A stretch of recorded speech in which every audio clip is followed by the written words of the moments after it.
En photo, est-ce que vous êtes un acheteur compulsif? Croyez-vous que vous feriez de meilleures photos avec de l'équipement plus cher? À quel degré êtes-vous atteint par cette maladie? Depuis quand? Est-ce que c'est permanent? Croyez-vous qu'on peut en guérir? Bonjour, ici Jean Doyon.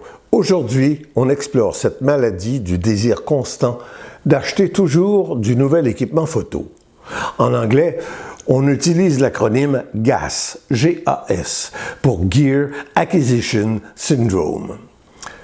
Nous sommes plusieurs dans la communauté des photographes amateurs atteints à des degrés divers par cette maladie.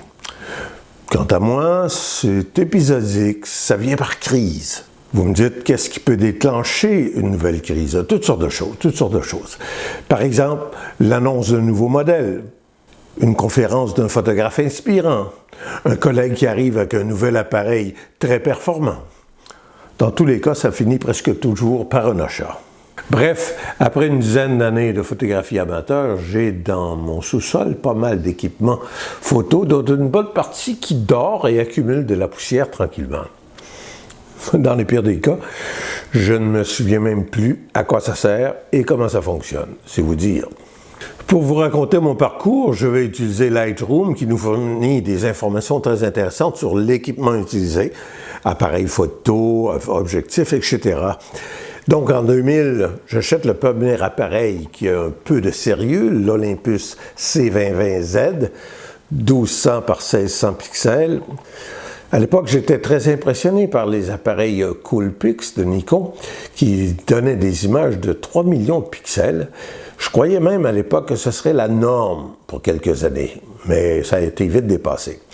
En 2003, à la suite de diverses lectures de bancs comparatifs entre Nikon et Canon, qui avaient le haut du pavé, j'opte pour un Canon G2 avec écran orientable.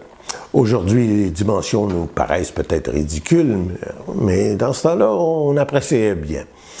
À l'été 2005, juste avant de partir en voyage, j'achète l'appareil Canon PowerShot S2IS, 5 mégapixels et zoom de 12x. Wow! Chose certaine, c'était une très mauvaise idée de partir en voyage avec un appareil qu'on ne connaît pas. Et je n'ai pas tellement aimé cet appareil-là, notamment le zoom, comme on dit, était très mou. La définition n'y était pas, il manquait de clarté. Comme je n'étais pas encore accroché à la photographie, je m'en suis contenté pendant quelques années. Les réflexes me faisaient envie, mais je les trouvais plutôt chers. Finalement, j'ai acheté mon premier appareil réflexe en janvier 2010, un Rebel XT1 avec un objectif standard 18-55 et un autre objectif zoom tellement mou qu'on devrait donner des amendes aux gens qui produisent ces trucs. Je n'ai jamais utilisé cet objectif. À ce moment-là, j'ai pris conscience qu'il ne s'agissait pas seulement d'augmenter le prix des appareils pour obtenir des photos plus intéressantes.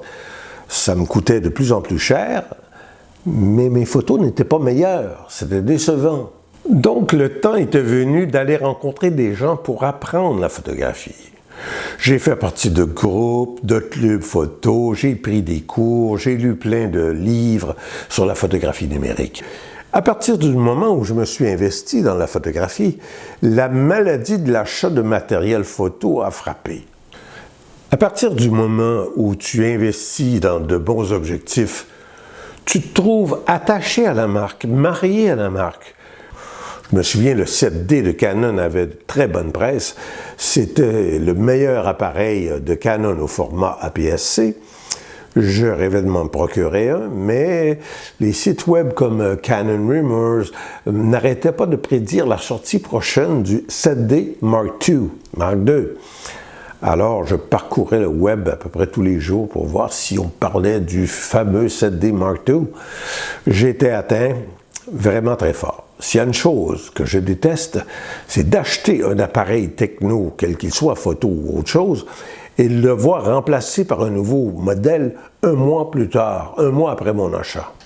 Je me souviens d'avoir acheté le Canon T4i par impatience en septembre 2012 parce que Canon ne se décidait pas à lancer le 7D Mark II. Ils ont tellement mis de temps qu'ils ont eu même le temps de lancer le 70D en août 2013, avant le 7D Mark II. Alors, je n'ai pas pu résister et j'utilise encore régulièrement mon 70D que j'aime toujours. Vous vous dites sûrement qu'après 6 ans, je suis donc guéri de la maladie de la compulsion d'achat. Pas du tout. Comme Picasso a eu sa période bleue et sa période rose, j'ai eu ma période iPhone et après ça, ma période Fuji. Ma période iPhone, je me suis mis à triper sur les phonographies. J'ai commencé avec un iPod, j'ai changé pour un 7 Plus et je viens tout juste de résister à la tentation du iPhone 11 malgré des performances photo très impressionnantes. En fait, j'ai découvert que mon 7 Plus faisait de la vidéo 4K. C'est ce qui m'intéressait. Je disais que j'ai eu ma période Fuji. Elle a commencé au printemps 2016 suite à une conférence du très inspirant photographe Patrick Larocque, ambassadeur Fuji. D'abord, ça a commencé par un X-E2S avec 3 objectifs. Ça n'a pas duré 1 an. J'ai vendu mon X-2S et les objectifs pour me procurer un X100F en janvier 2017. Cet appareil a un objectif fixe de 23 mm. Je l'ai adoré, mais même si je l'ai adoré, après un certain temps, avec une seule focale, je me suis donc procuré un Fuji X30 en juillet 2017. Alors, me promener avec 2 appareils, ça n'a pas été long, j'ai trouvé ça un petit peu emmerdant. J'ai vendu tout ça en septembre 2017 et je me suis procuré le XE3 et j'ai racheté les mêmes objectifs que j'avais vendus quelques mois auparavant. Et en septembre 2019, je n'ai plus d'appareil Fuji, même si j'ai eu beaucoup de plaisir avec ces appareils. Heureusement, pendant ma période Fuji, j'ai conservé tout mon matériel Canon.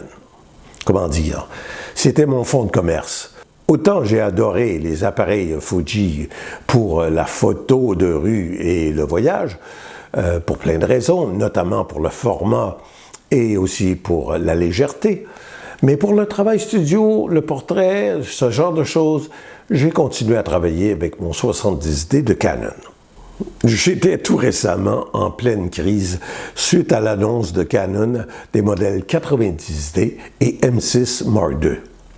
De nos jours, avec le web et YouTube, on peut entretenir sa compulsion, s'enfoncer dans la dépendance jusqu'à plus soif, avec les vidéos de premières impressions des journalistes invités au lancement, les séances de déballage, les unboxings de quelques happy few qui ont reçu les premiers modèles. J'ai réussi à me convaincre que j'avais besoin d'un M6 Mark II et j'ai vendu tout mon matériel Fuji. J'ai continué à regarder des vidéos. J'étais vraiment en pleine crise. Mais je dirais qu'actuellement, je suis en rémission. En fait, comme on dit, je me suis calmé le pompon. J'ai mes sous pour un nouvel appareil, mais je ne suis pas tout à fait certain de ce que je veux ni de ce que j'ai besoin. D'ailleurs, j'ai l'impression qu'il existe un lien entre la maladie de l'achat de nouveaux matériels et le manque de créativité, ou la panne de créativité. Je ne dis pas qu'acheter du nouveau matériel signifie qu'on manque de créativité. Je dis plutôt qu'en panne, sur le plan de la créativité, on va avoir tendance à se rabattre sur le nouveau matériel. Il est vrai aussi que du nouveau matériel, un nouvel appareil photo, va nous inciter à faire de la photo et peut rallumer la flamme créative dans la mesure où notre nouvelle acquisition nous propose des éléments nouveaux. C'est exactement pourquoi, dans ma recherche actuelle, je n'ai pas beaucoup regardé du côté du 90D de Canon. Il propose grosso modo la même expérience que mon 70D que j'utilise depuis 6 ans. Il est vrai aussi qu'un nouveau projet peut nécessiter l'achat de nouveau matériel, sans que ce soit un syndrome de maladie. N'empêche que j'ai tendance à être plutôt rapide à dégainer ma carte de crédit. Bref, on peut guérir de ce truc, de cette maladie, de ce syndrome, en étant un petit peu patient, en se retenant un petit peu.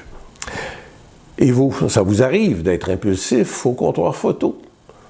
Laissez-moi un commentaire. Si la vidéo vous a plu, cliquez sur le pouce en l'air. Et tant qu'à faire, pourquoi ne pas vous abonner? Allez, à bientôt.